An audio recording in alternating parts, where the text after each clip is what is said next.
I want to bring in the White House Principal Deputy Press Secretary, Olivia Dalton, joining us live from the North Lawn of the White House. Olivia, day 3 of week 1 of The Hill on NewsNation. Thank you for joining us. We appreciate it. Thanks for having me, Blake. So I want to ask you about a comment, and you've been hearing this discussion about the debt ceiling. It's all playing out on the Hill right now, but I want to ask you about a comment that President Biden made earlier today at the very, very end of his press conference when he was asked about this issue. And I'll get your reaction on the other side of it. Listen. Happy to meet with McCarthy, but not on whether or not the debt limit gets extended. That's not negotiable. I noticed they quote Reagan and they quote Reagan all the time, and they quote Trump, both of which said, it's just, I'm paraphrasing, it would be an absolute crime to not extend the debt limit. Olivia, can you clarify there for us, please?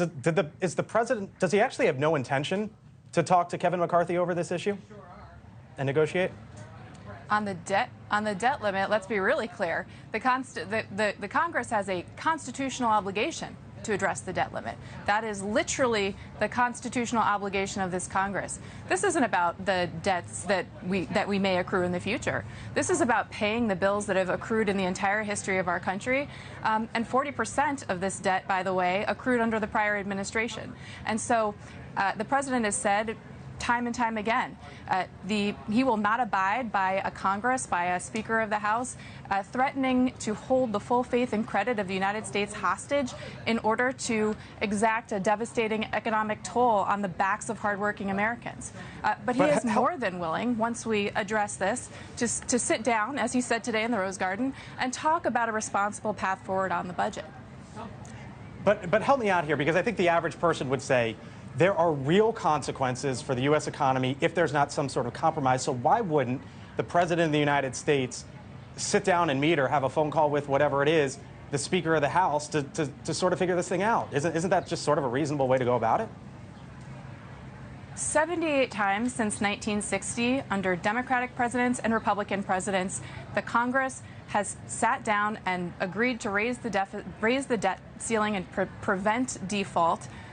With all of the catastrophic consequences that would follow, on a bipartisan basis.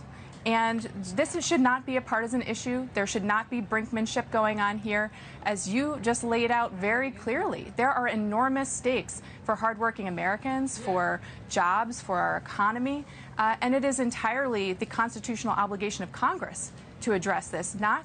This does not rest with the executive branch. And so the president, what he is saying is there shouldn't be brinkmanship here once again. The Congress has a responsibility to address this. And once they do that, we'll sit down and we'll talk about what future spending looks like. So just to put a bow on this real quick, no meeting between the president and McCarthy anytime soon.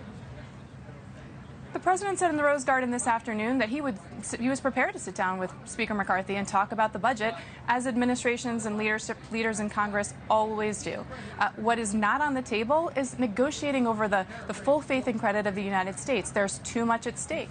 And what, unfortunately, we're seeing this afternoon from the House GOP is exactly that. They are threatening to tank the U.S. economy, to default on our debt, if they're not allowed to cut veterans' benefits, Meals on Wheels, Medicaid, cancer research. These are things that the American people rely on, count on, and the president isn't going to stand by. He's already said that this bill is not only dead on arrival in the Senate, but he will not sign it if it comes to his desk. He's not going to let the Speaker of the House, these extreme MAGA Republicans in Congress, take action that would either threaten our economy or threaten hardworking Americans who are reliant on many of these programs that these Republicans want to cut right now. Olivia, moving on real quick. The president, we obviously saw the big announcement from him yesterday on the campaign side of things, but what can we expect from the president on the White House side of things going forward? For example, we saw a news conference from him today. What can we expect with the president going forward, as at least for the remainder of what is guaranteed to be a first term? Well, the last 2 years, if they're any indicator, it's been a historic first 2 years, historic gains on jobs, more than 12.5 million jobs created, historic unemployment, record low unemployment under Black Americans.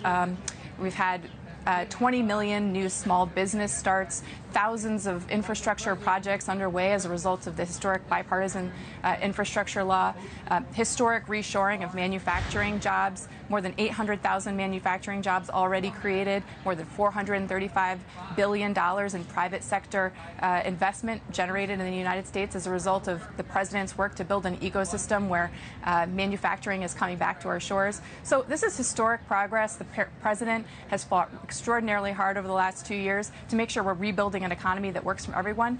And the exciting thing now, as we enter 2023 and beyond, is we are just seeing all of these shovels in the ground, this work getting underway. And so the president will be certainly continuing to talk about that around the country.